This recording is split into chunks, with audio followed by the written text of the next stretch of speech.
திரு ரவீந்திரன் துரைசாமி அவர்களிடம் கேட்க விரும்புகிறேன். இங்க திமுகவுக்கு எதிராகத்தான் விஜய் அரசியல் கட்சி தொடங்குகிறார் அப்படிங்கிற சித்திரத்தை அதிமுகவும் நாம் தமிழரும் வலிந்து உருவாக்குறாங்களா? இல்ல, அவர் இதுவரை நடந்த நடவடிக்கையை பார்த்தா பாஜக எதிர்ப்பு தான் இங்க அரசியல். இந்துத்துவா வெர்சஸ் அதர்ஸ் தான் கொள்கை ரீதியான அரசியல்.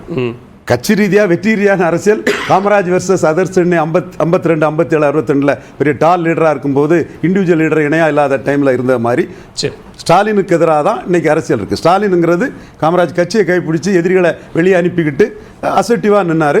ஸ்டாலின் ஒரு அணியை ஆற்றோட பயன்படுத்தி இந்த கூட்டணியின் வெற்றின்னு சொல்லி ஒரு அணியை இன்டாக்டா இருக்கிறாரு. திமுக அணி வெற்றி பெறது வரை அந்த அணி தொடரும், அதில் எந்த பிரச்சனையும் இருக்காது. ஸோ இந்த அணிக்கு எதிராக தான் மற்ற கட்சிகள் நிற்குது. இது தேர்தல் அரசியல். கொள்கை அரசியலுங்கிறது பாஜக இந்துத்துவா உறுதியான கொள்கை. இந்த நாடு இந்துங்கிறத வச்சு தான் ஒற்றுமையாக நிற்க முடியுங்கிறதுல உறுதியாக இருக்கக்கூடிய தன்மைக்கு இல்லை டைவர்சிட்டி வேணுங்கிற அடிப்படையில் அதில் வெற்றி பெற்றுக்கூடிய அணி திமுக காங்கிரஸ் விடுதலை சிறுத்தைகள் அணி. ரெண்டாவது எடப்பாடி பழனிசாமியும் பாஜகவால் நான் தோற்றேன், அதனால் எனக்கு மீண்டும் ஆட்சிக்கு வரணும்னா 2001 ஜெயலலிதா, 2001 கலைஞர், 2006 ஜெயலலிதா அம்மையார், 21 நான் தோத்த மாதிரி தோற்றக்கூடாது பாஜக எதிர்ப்பில் அவரும் தெளிவாக நிற்கிறாரு. அடுத்து நாம் தமிழர் சீமான் மோடி சசிகலாவை வீழ்த்தியது மாதிரி சீமான ஒரு சிஎம் கேண்டிடேட்டாக கூட ப்ரொஜெக்ட் பண்ண வாய்ப்பு இருக்குங்கிற ஒரு சூழல் டெல்லியில் பேசப்படும் சூழ்நிலை கூட பாஜக எதிர்ப்பு, இந்துத்துவ எதிர்ப்பு, மனிதகுலத்துக்கு எதிரின்னு பாஜக எதிர்ப்பு அவரும் தெளிவா பண்ணிட்டு இருக்காரு. அப்போ இந்த 3 கட்சிகளுமே பாஜக எதிர்ப்பு தான் கொள்கையில் இருக்கிறாரு. சிஏஏ எதிர்ப்பின் மூலமாக 4வது ஒரு பாஜக எதிர்ப்பாளராட்டு விஜய் களத்துக்குள்ள வந்திருக்கிறார். சிஏஏங்கிறது இந்திய முஸ்லிம்களுக்கு எந்த பாதிப்பும் இல்லாத ஒரு விஷயம்தான். மற்ற நாடுகளில் அகதியாக வரக்கூடியவங்களில் முஸ்லீம் நாட்டிலேருந்து வரக்கூடிய அவங்களுக்கு மட்டும் குடியுரிமை கிடையாதுன்னு சொல்றாங்க. அது வேற சப்ஜெக்ட் என்றாலும் இதை தீவிரமா திமுக எதிர்க்கிறாங்க, சீமான் எதிர்க்கிறாரு, எடப்பாடியும் பட்டும் படாம எடுத்துட்டு இருக்கிறாரு. அவரும் அந்த ஐடியாலஜியை தான் எடுத்திருக்கிறார். ஆனா பாஜக அப்படி ஒரு தீவிர எதிர்ப்பாளரா விஜயை பார்க்கல. இப்போ தொடக்க இந்த கொடி அறிமுகம் உள்ளிட்ட விவகாரங்கள்ல அப்படி ஒரு எதிர்ப்பு எதிரில் நிக்கிற ஒரு ஆளா விஜய் இன்னும் பார்க்கல. நல்லது தானே. அவர் தனியா நின்று நம்ம பொன்ராஜ் சொல்ற மாதிரி ஒரு குறிப்பிட்ட சதவீதம் வாக்கு எடுத்துட்டா தோத்தவங்க எல்லாம் ஒன்று சேர்றது கூடிய மெட்டீரியல் பொலிட்டிக்ஸ்ல ஜெயலலிதாவுடன் கூட்டணி வைப்பது டேஸுக்கு சமம்னு சொன்ன டாக்டர் ஐயாவே ஜெயலலிதாவோட கூட்டணி வச்ச மாதிரி கம்பல்ஷன்ல எண்ட் ஜஸ்டிஃபைஸ் மீன்ஸ்ன்னு தோத்து போன எல்லாரும் மோடி தலைமையில் வந்து தானே ஆகணும். அது நல்லது தானே, இருக்கட்டு. ஆனா இன்னைக்கு விஜய்க்கு ஸ்டாண்ட் என்னன்னா, அவங்களோட செய்தி தொடர்பாளர்கள் எங்களுக்கு நெருக்கடி இருக்குன்னு சொல்றாங்க, அதிமுக நெருக்கடி இருக்குன்னு சொல்றாப்புல, சீமான் நெருக்கடிக்குன்னு சொல்றாங்க. என்ன நெருக்கடி விஜய் சொன்னாதானே நம்ம அதை எடுத்துக்க முடியும். அது இல்லாம மற்றவங்க சொல்றது ஒரு ஆதாரமற்ற பேச்சு தானே. அதுக்கு என்ன எவிடன்ஸ் இருக்குது? ஒன்று. ரெண்டாவது, அவங்க ஒரு கட்டமைப்பை விஜய் பண்ணல, உதயநிதி ஸ்டாலின் வர்சஸ் விஜய்னு சொல்றாங்க. ஸ்டாலின் இன்னும் 10 ஆண்டுகளுக்கு மேல தமிழ்நாட்டில் அரசியலை பக்காவா பண்ணுவார்.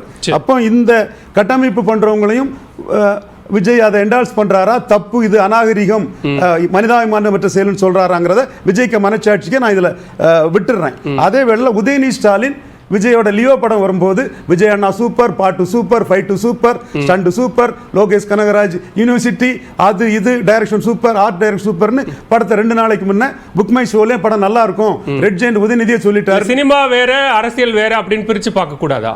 பிரிச்சு பார்க்க தான் செய்யணும். சினிமாவில் இவருக்கு தொழிலுக்கு உதயநிதி ஸ்டாலின் ஆதரவா தான் இருந்திருக்காருங்கிறத பொய்களை மத்தியில் அந்த உண்மையை சொல்ல வர்றேன். அப்போ எனக்கு நெருக்கடி இருக்குது சொல்ல வேண்டியது விஜய், சீமான் இல்ல, ஜெயக்குமார் இல்ல. அவருக்கு செய்தி தொடர்பாளர் சொல்லலாம், ஆனா அதை என்டால்ஸ் பண்ணி சொல்ல வேண்டியது விஜய். இன்னும் அதை பற்றி ஒன்றும் சொல்லல அவரு. ஒண்ணு. அடுத்தால விஜய் பிரைமரி ஃபோர்ஸ் அப்படி அவர் சொல்லல. அப்படி சொல்லாம இருக்கிறதன் காரணமா என்ன புரிஞ்சுக்கணும்? நெருக்கடி இல்லைன்னு புரிஞ்சுக்கணுமா, இல்ல நெருக்கடி இருந்தும் அவர் சொல்ல முடியாத சூழல் இருக்காருன்னு புரிஞ்சுக்கணும்? அதை பற்றி சொல்லக்கூடியவங்களுக்கு கிரெடிபிலிட்டி தான் அதுல லாஸ் ஆகுது. விஜய் சொல்ல முடியாத ஒண்ணு நீங்க சொல்றீங்கன்னா உள்நோக்கத்தோட சொல்றீங்க, அல்லது நீங்க சொல்றத நீங்க சொல்ல உண்மையா இருந்தா விஜய் அதை சொல்ல முடியாத பலகீனத்தில் இருக்கிறாரு.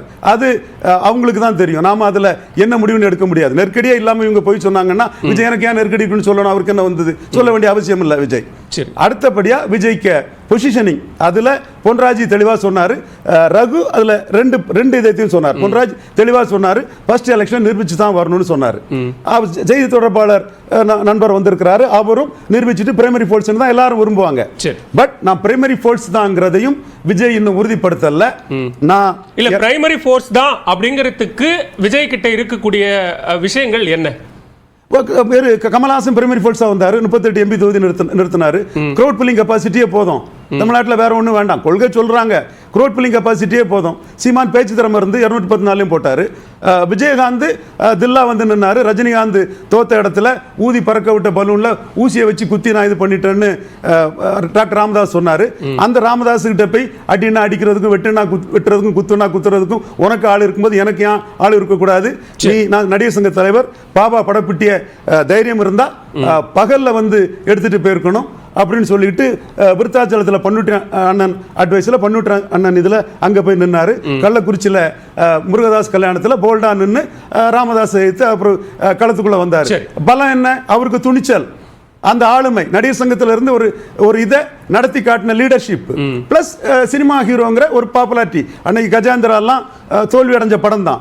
அப்ப விஜய்க்கு தகுதிங்கிறது அவர் க்ரோட் புல்லிங் கெப்பாசிட்டியே தகுதி தான். பேச்சு திறமையில க்ரோட் புல்லிங் கெப்பாசிட்டி சீமான்,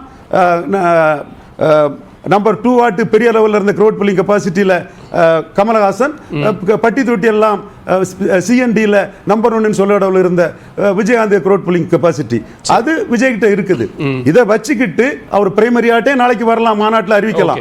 ஆனா அசான் டேட் அவர் அதை வந்து கிளியர் பண்ணல. நான் பிரைமரி ஃபோர்ஸுங்க. சரி, ஓகே. முதற்கட்ட பார்வையாட்டுக்கு ஜெகதீஷ் சொன்னீங்க தான் பதில் சொல்லணும் அப்படிங்கிறதுனால நான் டாக்டர் காந்தராஜ் இல்ல எல்லாருக்கும் சொல்றேன், எல்லாருக்கும் பதில் சொல்லணுங்கிறதுனால நான் டாக்டர் காந்தராஜனுடைய முதற்கட்ட பார்வை வாங்கிறேன். தமிழக வெற்றி கழகத்தினுடைய தொடர் செயல்பாடுகள் ஒவ்வொரு கட்டமா கட்சி ஆரம்பிக்கிறது, அதற்கு பிறகு இன்னைக்கு கொடி அறிமுகம், அடுத்து மாநாடு நடக்க போது, அதுல கொள்கை செயல் திட்டங்கள் எல்லாம் அறிவிக்க போறாங்க. நேற்றைய இந்த கொடி ஏற்று நிகழ்வை, கொடி அறிமுகத்தை தமிழக அரசியல் கட்சிகள் அணுகிய விதம் எப்படி இருக்கு? அது உங்களுடைய பார்வை?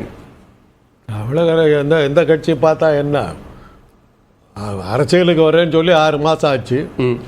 6 மாதம் கழித்து நிதானமாக எந்திரிச்சு வந்து கொடியை அனௌன்ஸ் பண்ணியிருக்காரு. இன்னும் எத்தனை வருஷம் கழித்து கொள்கையை சொல்ல போகிறாரு, எத்தனை வருஷம் கழித்து தேர்தலில் அடுத்த மாதம் மாநாடு நடக்க போகுது. மாநாடு இடமே இன்னும் செலக்ட் பண்ணலிங்க. அவர் திருச்சியில் நடத்துறதா மதுரையில் நடத்துறாரு, அது என்னைக்கு சொல்லுவாருன்னு தெரியல. நிதானமாக வந்துக்கிட்டு இருக்கார், ரொம்ப நிதானமாக வந்துக்கிட்டு இருக்கார். பார்ப்போம், எனக்கு வயசாகிடும், நாங்கள் எல்லாம் பார்ப்போமா இருக்கோம் என்னன்னு தெரியல எனக்கு. அவருக்கு இருக்கிற ஒரே விஷயம் என்னன்னா அவர் தான் விஜயை தவிர விஜய் கட்சியில் என்ன ஸ்ட்ரென்த்னு எடுத்திங்கன்னா விஜய்ங்கிறது தான், வேற ஒன்றுமே இல்லை. அவர் படங்கள் நல்லா ஓடிச்சு அல்லது நல்லா ஓடின படங்களில் அவர் இருந்தார், 2 தான் பாயிண்ட்டு. பெரிய நடிகராகவும் ஒரு பெருசாக நம்ம ஏற்றுக்கல. ஆனால் நான் ஒரு கல்லூரியில் வேலை பார்க்குறேன். அந்த லியோ படம் வர்ற அன்னைக்கு வகுப்புக்கு பசங்க வந்தவன், சார் பத்திரிக்கை நாங்கள் வெளியே போயிடுவோம் நானுங்க. எதுக்குடா அப்படின்னா, சார் இன்றைக்கி படம் ரிலீஸுன்னார். அந்த வேகத்தை நான் இன்றைக்கி பார்த்தேன். அது ஆனால் அதுக்கப்புறம் பார்த்தாக்கா படம் ஊற்றிக்கிச்சு. டிஸ்ட்ரிபியூட்டர்ஸ் க்ளீனாக சொல்லிட்டாங்க, உடனே நீங்கள் எல்லாம் போட்டிங்க, லியோ படம் மொத்தம் காட்சியிலேயே 3600 கோடி ரூபாய் வசூல் பண்ணி விட்டது, மர்னாட் பிராடாவை தூக்கெடுத்து விட்டார், சார்ல்டன் ஹெஸ்டன் காணாமல் போய் விட்டார், அமிதாப் பச்சன் அடியோடு அழிந்தார், அதெல்லாம் போட்டிங்க. நீங்கள்லாம் கொடுக்க வேண்டிய விளம்பரம்லாம் கொடுத்தீங்க. அதுக்கப்புறம் டிஸ்ட்ரிபியூட்டர் விஜய் படம் தோல்வி, அந்த லியோ படம் தோல்வி படம் தான். அது ஒரு காரணமாக இருக்கலாம் அரசியலுக்கு வர்றதுக்கு. என்னுடைய இன்னொரு கேள்வி, இருங்க, இன்னொரு தோல்வி அடைஞ்சாதான் அரசியலுக்கு வரணுமா? அவரோட சூழல் இப்போ அவருடைய வயது வார்த்தை எப்படி சொல்றாரு புரியலையே. இல்ல அவர் சொல்லிட்டு போறாரு, பதில் சொல்ல பேசலாம், அவர் முடிச்சிட்டோம். இல்ல ஒரு புகழ்பெற்ற நடிகராக இருக்கும் போதே அதை விட்டுட்டு படம்லாம் வேண்டாம்ங்கிறத விட்டுட்டு அரசியலுக்கு வராரு. அப்படி வரும்போது அதை எப்படி நீங்க அப்படி ஒரு முடிவுக்கு வர முடியும்? நான் முடிவுக்கு வரல. இல்ல ஒரு ரொம்ப எடுத்த உடனே ஒரு விமர்சன பார்வையோட அணுக வேண்டிய தேவை இருக்கு. நாம முடிவுக்கே வரலையே. இப்ப அவரும் ரவீந்திரன் துரைசாமி முடிவுக்கு வரலையே, அவரும் முடிவுக்கு வரலையே, பொன்ராஜ் முடிவுக்கு வரல. நீங்க எனக்கு மாத்திரம் முடிவு இல்ல கேக்குறேன், இல்ல கேக்குறேன், முடிவுக்கு வரல, இப்பயும் முடிவுக்கு வரல. கேக்குறீங்க, பயப்படுற மாதிரி இருக்கு. இல்ல பயப்படல கேக்குறேன். நான் உங்ககிட்ட கேக்குறேன், உங்களுக்கு பயப்பட்டா நான் என்ன பண்ணுவேன்? இல்ல கேள்வி எல்லாம் கேட்டீங்கன்னு நான் சொன்னேன். எஸ், அதுதான் நானும் கேக்குறேன். இப்ப உடனே அவர் கோச்சிக்கிறார். இல்ல இல்ல இல்ல, அவர் பதில் சொல்லட்டும். அவர் தான் ரெஸ்பான்சிபிள். சொன்னாவே அதிகாரப்பூர்வமான